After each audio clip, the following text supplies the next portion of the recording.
सुप्रभात बच्चों। आज हम कक्षा 12 की आरोह पुस्तक के 8वें अध्याय तुलसीदास के भाग 1 का अध्ययन करेंगे। इसको दो भागों में बांटा गया है बच्चों। इसके एक भाग का आज हम अध्ययन करेंगे। सबसे पहले तुलसीदास का कवि परिचय।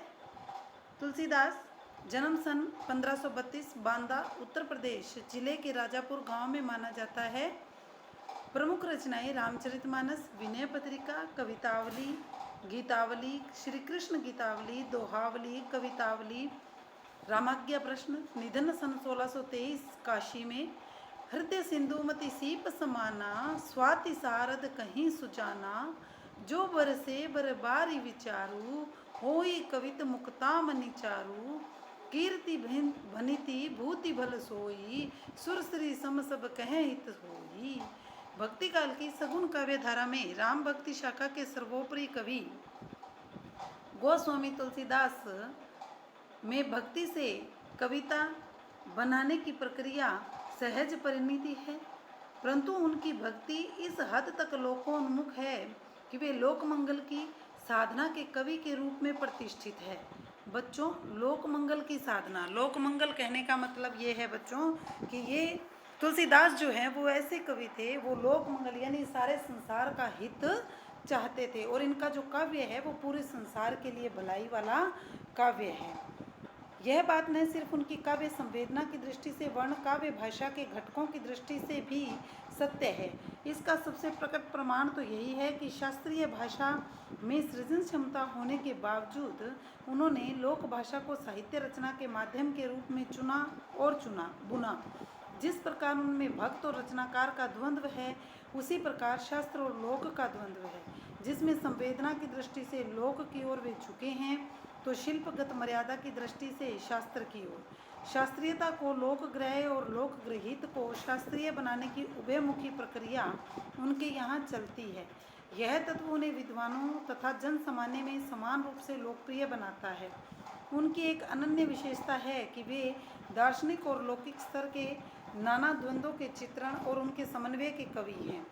द्वंद्व चित्रण जहाँ सभी विचार भावधारा के लोगों को तुलसी काव्य में अपनी अपनी उपस्थिति का संतोष देता है, वहीं समन्वय उनकी ऊपरी विभिन्नता में निहित एक ही मानवीय सूत्र को उपलब्ध करा के संसार में एकता और शांति का मार्ग प्रशस्त करता है। तुलसीदास की लोक और शास्त्र दोनों में गहरी पैठ है तथा जीवन और जगत की व्यापक अनुभूति और मार्मिक प्रसंगों की उन्हें अचूक समझ है। यह विशेषता उन्हें महाकवि बनाती है। इसी से प्रकृति और जीवन के विविध भावपूर्ण चित्रों से उनका रचना संसार समृद्ध है, विशेषकर रामचरितमानस। इसी से यह हिंदी का अद्वितीय महाकाव्य बनकर उभरा है। इसकी विश्व प्रसिद्ध लोकप्रियता के पीछे सीताराम कथा से अधिक लोक संवेदना और समाज की नैतिक बनावट की समझ है। उनके सीताराम ईश्वर की अपेक्षा तुलसी के देश काल के आदर्शों के अनुरूप मानवीय धरातल पर पुनः श्रेष्ठ चरित्र हैं। गोस्वामी जी ग्रामीण और कृषक संस्कृति तथा रक्त संबंध की मर्यादा पर आदर्शीकृत गृहस्थ जीवन के चितेरे कवि हैं। तुलसीदास इस अर्थ में हिंदी के जातीय कवि हैं कि अपने समय में हिंदी क्षेत्र में प्रचलित सारे भावात्मक और काव्य भाषाई तत्वों का प्रतिनिधित्व वे करते हैं। इस संदर्भ में भाव विचार, काव्य रूप, छंद और काव्य भाषा की जो बहुल समृद्धि उनमें दिखती है वह अद्वितीय है। तत्कालीन हिंदी क्षेत्र की दोनों काव्य भाषाओं अवधी और ब्रज भाषा तथा दोनों संस्कृति कथाओं सीताराम और राधा कृष्ण की कथाओं को साधिकार अपनी अभिव्यक्ति का माध्यम बनाते हैं। उपमा अलंकार के क्षेत्र में जो प्रयोग वैशिष्ट्य कालिदास की पहचान है, वही पहचान सांग रूपक के क्षेत्र में तुलसीदास की है। यानी कि कालिदास ने जैसे उपमा अलंकार का प्रयोग किया है, वैसे ही तुलसीदास ने सांग रूपक अलंकार का प्रयोग किया है। विविध विषमताओं से ग्रस्त कलिकाल तुलसी का युगीन यथार्थ है, जिसमें वे कृपालु प्रभु राम और राम राज्य का स्वप्न रचते हैं। युग और उसमें अपनी जीवन का न सिर्फ गहरा बोध है, बल्कि उसकी अभिव्यक्ति में वे अपने समकालीन कवियों से आगे हैं। यहाँ पाठ में प्रस्तुत कवितावली के 2 कवित एक सवैया इसके प्रमाण स्वरूप हैं। पहले छंद में उन्होंने दिखलाया है कि संसार में अच्छे बुरे समस्त लीला प्रपंचों का आधार पेट की आग का दारुण और गहन यथार्थ है, जिसका समाधान वे राम रूपी घनश्याम के कृपा जल में देखते हैं। इस प्रकार उनकी राम भक्ति पेट की आग बुझाने वाली यानी जीवन के यथार्थ संकटों का समाधान करने वाली है, साथ ही जीवन बाह्य आध्यात्मिक मुक्ति देने वाली भी। दूसरे छंद में प्रकृति और शासन की विषमता से उपजी बेकारी और गरीबी की पीड़ा का यथार्थपरक चित्रण करते हुए उसे दशानन से उपमित करते हैं, यानी उसकी तुलना किससे करते हैं? गरीबी की दशानन से। तीसरे छंद में भक्ति की गहनता और सघनता में उपजे भक्त हृदय के आत्मविश्वास का सजीव चित्रण है, जिससे समाज में व्याप्त जात पात और धर्म के विभेदक दुराग्रहों के तिरस्कार का साहस पैदा होता है। इस प्रकार भक्ति की रचनात्मक भूमिका का संकेत यहाँ है, जो आज के भेदभाव मूलक सामाजिक राजनीतिक माहौल में अधिक प्रासंगिक है। रामचरितमानस के लंका कांड से ग्रहित लक्ष्मण के शक्तिबान लगने का प्रसंग कवि की मार्मिक स्थलों की पहचान का एक श्रेष्ठ नमूना है। भाई के शोक में विगलित राम का विलाप धीरे धीरे प्रलाप में बदल जाता है, जिसमें लक्ष्मण के प्रति राम के अंतर में छिपे प्रेम के कई कोण सहसा अनावृत हो जाते हैं। अनावृत यानी कि भाई के शोक में, यानी उनका भाई लक्ष्मण जब मूर्छित हो जाता है तो राम पहले तो दुखी होते हैं, लेकिन बाद में वो प्रलाप कहने का मतलब है कि वो अपने रोने लग जाते हैं और अपने मन की पीड़ा को अभिव्यक्त करने लग जाते हैं, बताने लग जाते हैं।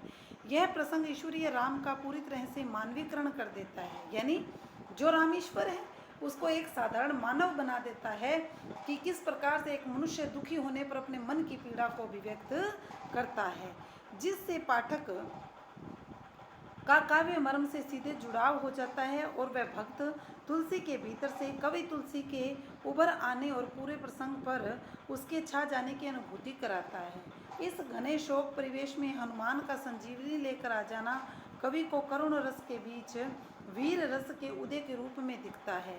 यह उपमा अद्भुत है और काव्यगत करुण प्रसंग को जीवन के मंगल विकास की ओर ले जाती है। सबसे पहले बच्चों कवितावली के उत्तरकांड से जो पद लिया गया है, देखो, किस भी किसान कुल बनिक भिखारी भाट, चाकर चपल नट चोर चार चेट की। किस भी का मतलब होता है धंधा करने वाला, यानी कोई भी काम करने वाला मनुष्य किसी प्रकार का, जैसे आजकल के समय में अपने कहते हैं ना भी बिजनेस करते हैं, वैसे ही कोई काम करने वाला किसान कुल, और जो किसान का कुल किसान परिवार है, बनिक बनिया भिखारी भीख मांगने वाला, और भाट एक जाति होती है जो गा गा कर अपना पेट भरते हैं, चाकर यानी कि नौकर, चपल नट, चपल का मतलब होता है बच्चों चंचल नट, चंचल नट यानी कि नट जो अलग अलग अपनी शारीरिक क्रियाओं के माध्यम से लोगों का मनोरंजन करते हैं, चोर चोरी करने वाला, चार का मतलब होता है सेवक और चेटकी होती है सेविका। दोबारा देखो बच्चों, किस भी धंधा करने वाला, किसान कुल यानी कि किसान का परिवार, बनिक बनिया भिखारी भीख मांगने वाला, भाट गीत गाकर भोजन प्राप्त करने वाला, अपना पेट भरने वाला, चाकर का मतलब नौकर, चपल नट यानी चंचल नट, चोर, चार का मतलब सेवक और चेटकी का मतलब सेविका।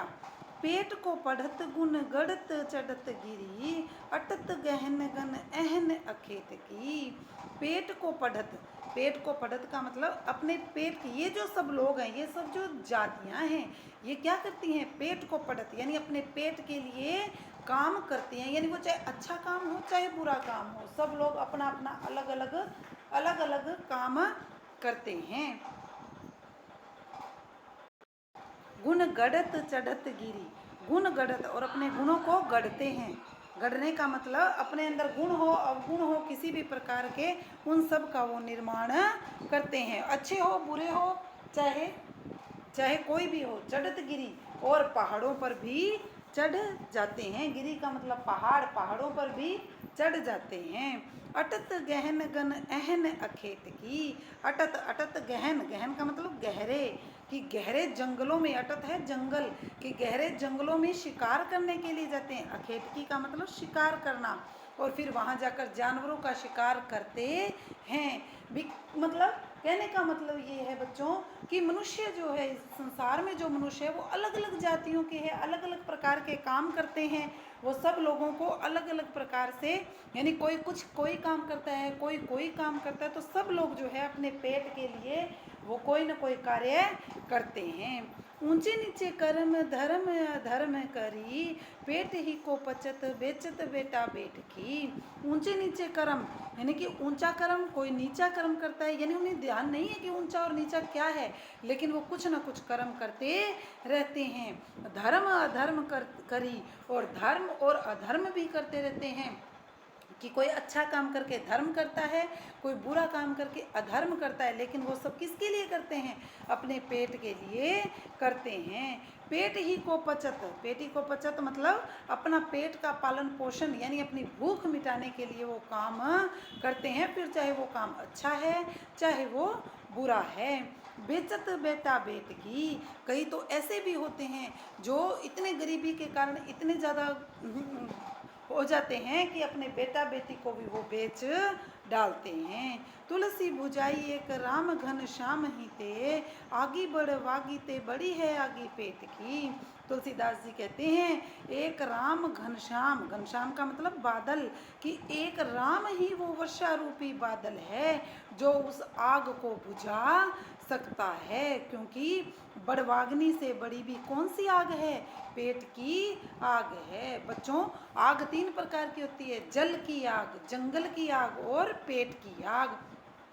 तो बड़वाग्नि होती है जंगल की आग, कि जंगल की आग से भी बड़ी कौन सी आग है? वो पेट की आग है, और उस आग को केवल राम रूपी बादल ही बुझा सकता है। कहने का मतलब ये है बच्चों इस पद में कि तुलसीदास कहते हैं कि मनुष्य जो है अलग अलग प्रकार के हैं इस संसार में, वो अच्छे बुरे सब प्रकार के कार्य करते रहते हैं, और किस लिए करते हैं? केवल अपने पेट की आग बुझाने के लिए करते हैं। खेती ने किसान को, भिखारी को न भीख बली, बनिक को बनिज न चाकर को चाकरी। तुलसीदास कहते हैं खेती ने किसान को, कि किसान है उसके पास खेती ना हो, खेती ना कर सके, जब वो, यदि वो किसान ही क्या जो खेती ना कर सके। भिखारी को न भीख, और भिखारी को यदि भीख ना मिले। बनिक को बनिज, और जो बनिया है उसका व्यापार ना चले, और न चाकर को चाकरी, और न नौकर को कोई नौकरी मिले। यानी किसान है उसके पास खेती करने के लिए ज़मीन ना हो, भिखारी के लिए को भीख ना मिले, बनिए को व्यापार ना चले बनिए का, और नौकर को जब नौकरी ना मिले, तो जीविका विहीन लोग सीध मान सोच बस, कहे एक एकन सो कहाँ जाई का करी। जीविका विहीन यानी रोजगार से बिना जो लोग हैं, जिनकी केवल एक ही सोच है, यानी जिनको अपने पेट का पालन पोषण करना है, अपने बच्चों की भूख मिटानी है, वो सब क्या कहते हैं? वो एक ही बात कहते हैं कि हम कहाँ जाएं और क्या करें। वेदहूँ पुराण कही लोकहूँ बिलोकियत, साकरे सबे पे राम रावरे कृपा करी। वेदों में, वेदों में पुराण कही, और पुराण कहते हैं वेदों में कहा गया है, पुराणों में कहा गया है। लोकहूँ बिलोकियत, और लोक यानी संसार, बिलोकियत यानी देखा गया है, और संसार में ऐसा देखा गया है। सांकरे सबे पर, सांकरे यानी संकट आने पर, सबे पर यानी सब पर, कि सब पर जब संकट आता है, राम राव रे कृपा करी, कि जब सब पर संकट आता है तो केवल वो राम ही हैं जो सब पर कृपा करते हैं। दारिद दसानन दबाई दुनी दीन बंधु, दुरित दहन देखी तुलसी हाहा करी। दारिद दसानन, दारिद यानी गरीबी, और दशानन यानी रावण, कि उस गरीबी रूपी रावण को वो दीन बंधु ही दबाता है, यानी उसको नष्ट करता है। कहने का मतलब जैसे रावण जो था जब रावण को राम ने मारा था, कि रावण यानी जब पाप बढ़ गए थे, तो उन पापों का अंत करने के लिए जैसे राम ने अवतार लिया और रावण का नाश किया था, वैसे ही उस गरीबी रूपी रावण को भी राम की कृपा से ही दूर किया जा सकता है। दुरित दहन देखी तुलसी हाहा करी। तुलसीदास जी कहते हैं कि मैं इस प्रकार से राम को संकटों को हरते हुए देखकर प्रसन्न होता हूँ कि उस ईश्वर की, राम की मैं भक्ति में डूबा रहता हूँ। कहने का मतलब ये है बच्चों, तुलसीदास ये कहना चाहते हैं कि जब किसान के पास खेती ना हो, भिखारी को भीख ना मिले, और बढ़िए को व्यापार ना हो, और नौकर को नौकरी ना मिले, तो वो सब लोग क्या कहेंगे? यही कहेंगे कि हम कहाँ जाएं और क्या करें। तो वेदों में कहा गया है, पुराणों में कहा गया है, और संसार में देखा भी गया है कि जब भी संसार के दीन लोगों पर संकट आता है, तो वो राम जो हैं, दीन बंधु जो हैं, वो उस गरीबी रूपी रावण को नष्ट कर देते हैं। और इस प्रकार सबके दुखों का दूर करने वाले कौन हैं? श्री राम हैं।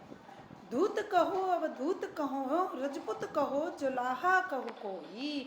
तुलसीदास जी अपने स्वयं के लिए कहते हैं कि मेरे को लोग चाहे कुछ भी कह दे, कि मैं तो अपने मन में जो आता है वही करता हूँ। तो धूत कहो, धूत यानी कोई मुझे चलाक कहो, अवधूत कहो, चाहे कोई, अवधूत का मतलब सन्यासी, चाहे कोई मुझे सन्यासी कहो, रजपूत यानी राजपूत कहो, चाहे कोई मुझे राजा का बेटा कहो, जुलाहा कहो कोई, चाहे मुझे कोई जुलाहा, जुलाहा यानी कपड़े बनाने वाला, कोई कुछ भी कहे। काहू की बेटी सो बेटा न ब्यावे, काहू की जाति बिगाड़ न सोऊ। कि मुझे कोई चलाक कहो, कोई सन्यासी कहो, चाहे कोई राजपूत कहो, चाहे कोई जुलाहा कहो, मैं किसी की बेटी से अपना कोई बेटा तो ब्याह नहीं रहा हूँ, यानी किसी की बेटी से अपने बेटे का विवाह तो नहीं कर रहा हूँ, और न ही किसी की जाति को बिगाड़ रहा हूँ। तुलसी सर नाम गुलाम है राम को, जाको रुचे सो कहे कछु को। तुलसीदास जी कहते हैं कि मैं तो गुलाम किसका हूँ? उस राम का गुलाम हूँ। तुलसीदास जी कहते हैं कि मेरा तो नाम ही क्या है, गुलाम मेरा नाम है, और मैं गुलाम किसका हूँ? राम का गुलाम हूँ। जाको रुचे, रुचे का मतलब अच्छा लगे, जाको जिसको, कि जिसको जैसा अच्छा लगे वो चाहे मुझे कुछ भी कह ले। मांगी के खेबो मसीत को सोइबो, लेबो को एक उन देबो को दो। कि मैं मांग के खाता हूँ, मसीत को सोइबो, और किसी भी जगह यानी मस्जिद में, मंदिर में, कहीं भी सो जाता हूँ। लेबो को एक, मैं लेने को तो एक मांगता हूँ, लेकिन देने को मेरे पास दो नहीं है। तुलसीदास जी कहते हैं कि मैं तो गुलाम हूँ, उस राम का गुलाम हूँ, मेरे पास कुछ भी नहीं है। मुझे कोई अच्छा कहे, चाहे मुझे कोई बुरा कहे, चाहे मुझे कोई सन्यासी कहे, चाहे कोई मुझे चलाक कहे, मुझे कोई कुछ भी कहे, मुझे उससे कोई फर्क नहीं पड़ता है। मैं तो केवल उस ईश्वर राम का जो है गुलाम बना हुआ हूँ। तो बच्चों, इन पदों में तुलसीदास जी जो है राम की, यानी राम को बता रहे हैं कि राम की भक्ति करना ही सबसे अच्छा है। धन्यवाद।